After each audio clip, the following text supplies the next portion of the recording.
Hey, halo, kembali lagi dengan Julian Tekno, dan pada video sebelumnya kita sudah bahas 6 kesalahan umum yang sering dilakukan orang-orang kalau mereka mau beli laptop baru. Nah, sekarang kalau kita udah dapat laptop yang sesuai dengan kebutuhan kita nih, kita bakal belajar cara setup laptop dengan 6 langkah sederhana. Yang pertama yang menurut saya penting, apalagi kalau zaman sekarang dimana kita sering beli barang itu online, kita perlu rekam unboxing dari laptop tersebut. Ya, jadi begitu kita dapat laptopnya, masih dibungkus nih dari delivery-nya, itu coba siapin dulu kamera di depan boxnya, lalu Anda unboxing pelan-pelan, buka bungkusnya, liatin kelengkapan satu-satu. Nanti juga jangan dilupa untuk cek dulu keyboardnya apakah semuanya itu berfungsi dengan baik, ya tactile gitu, nggak ada yang nyangkut. Lalu apakah layarnya itu ada dead pixel. Kenapa menurut saya ini penting? Karena kalau Anda mau klaim garansi, tentu Anda perlu buktikan apa sih yang nggak berfungsi. Nah, karena sekarang itu kondisinya seringnya online, jadi kalau Anda nggak punya bukti yang kuat berupa rekaman, kan tokonya belum tentu bisa menerima ya. Jadi menurut saya rekam unboxing itu sangat penting dan jangan lupa untuk dilakukan setiap kali Anda beli laptop baru. Yang kedua adalah setup Windows. Kalau Anda di toko mungkin ini nggak terlalu jadi perhatian ya, karena biasanya pegawai tokonya juga bisa bantu kita untuk setup Windows.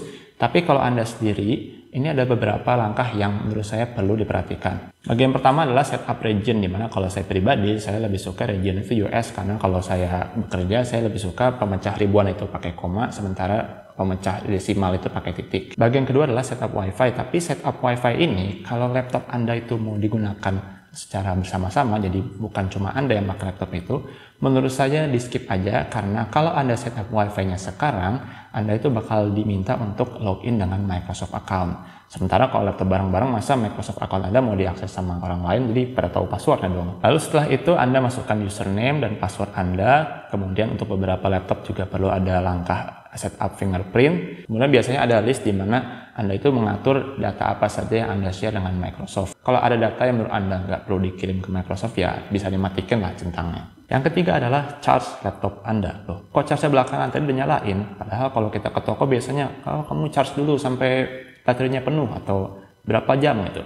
Kalau menurut saya ini sebenarnya bisa ditukar dengan poin sebelumnya. Anda itu bisa charge laptop dulu atau setup Windows dulu. Tapi kalau saya pribadi, saya cenderung untuk setup Windows dulu supaya kalau ada defect di depan, kalau ada misal WiFi nggak berfungsi di depan tuh, itu bisa ketahuan lebih awal dan Anda bisa return barangnya lebih awal juga. Kalau initial charge-nya sendiri, dari yang saya baca itu ada beberapa pendapat ya. Kalau dari HP misalnya, HP itu menyarankan agar kita charge dulu 24 jam sebelum memakai yang pertama. Kalau dari Dell bilang kita perlu charge minimal sampai penuh dulu. Jadi begitu kita dapat laptop itu kan biasanya charge setengah tuh. Nah, kita charge penuh dulu.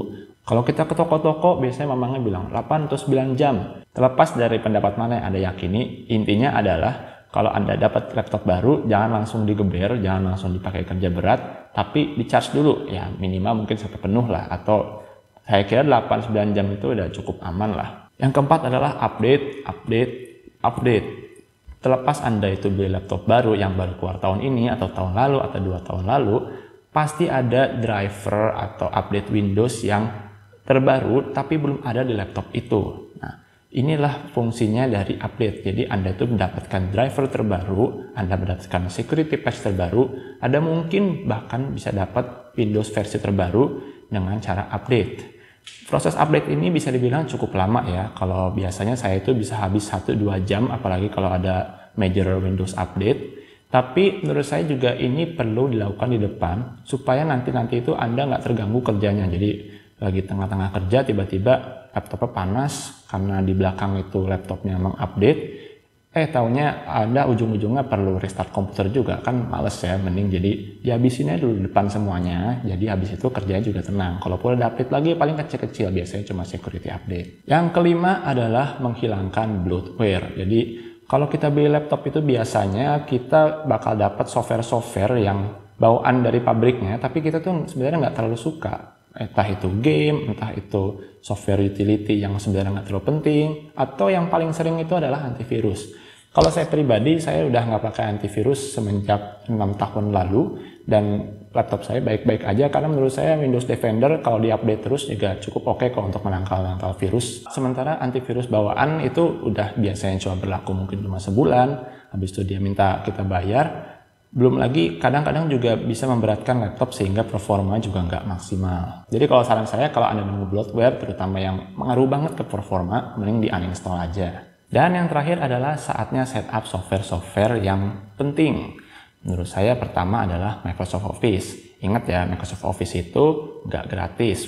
Pada defaultnya Microsoft Office itu bayar. Tapi kalau Anda beli laptop, seringkali laptop zaman sekarang itu dapat bundle Microsoft Office gratis. Cara mengaktifkannya bagaimana? Baiknya Anda coba tanya toko tempat Anda beli, tapi pada umumnya Anda harus meregister satu email Anda untuk didaftarkan ke Microsoft Office, sehingga Anda bisa mengaktifkan Word, Excel, PowerPoint dengan email yang sudah didaftarkan tersebut. Yang kedua adalah Google Chrome. Kalau saya pribadi sebenarnya nggak pakai Google Chrome, saya pakainya Edge aja karena pertama engine-nya udah sama-sama Chromium. Yang kedua, jadi saya nggak perlu install software lain di luar Edge. Tapi karena kebanyakan orang mungkin taunya Chrome ya sudah, biasanya kalau saya menginstallin software buat orang lain, Chrome biasanya saya installkan juga. Yang ketiga adalah PDF Reader. Sebenarnya PDF Reader ada banyak ya, ada Nitro, ada OnePDF atau segala macam, saya juga nggak hafal. Tapi kalaupun saya harus menginstalkan buat orang lain, saya biasanya cari yang aman aja, yang default, yaitu adalah Adobe Reader. Karena kalau nggak pakai itu, tiap kali kita baca PDF, kita harus buka browser. Yang keempat adalah WinRAR. Jadi kadang-kadang itu orang suka ngirim file ke kita itu dalam bentuk yang terkompres ya, zip ataupun RAR.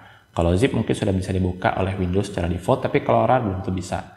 Saya menyarankan kalau Anda punya laptop baru, ya install lah WinRAR. Dan yang terakhir adalah software yang sesuai dengan kebutuhan pengguna laptop tersebut. Ya, kalau dia pelajar mungkin kita installin Microsoft Teams atau Zoom. Kalau dia streamer mungkin kita bisa installkan OBS. Untuk bagian ini ya sesuai dengan kebutuhan masing-masing saja lah ya. Oke, semestinya setelah ini laptop Anda sudah siap pakai. Silahkan share video ini jika dirasa bermanfaat ke teman-teman. Subscribe jika tidak ingin ketinggalan konten dari Lembar Tekno lainnya. Saya Jul dan terima kasih telah menonton.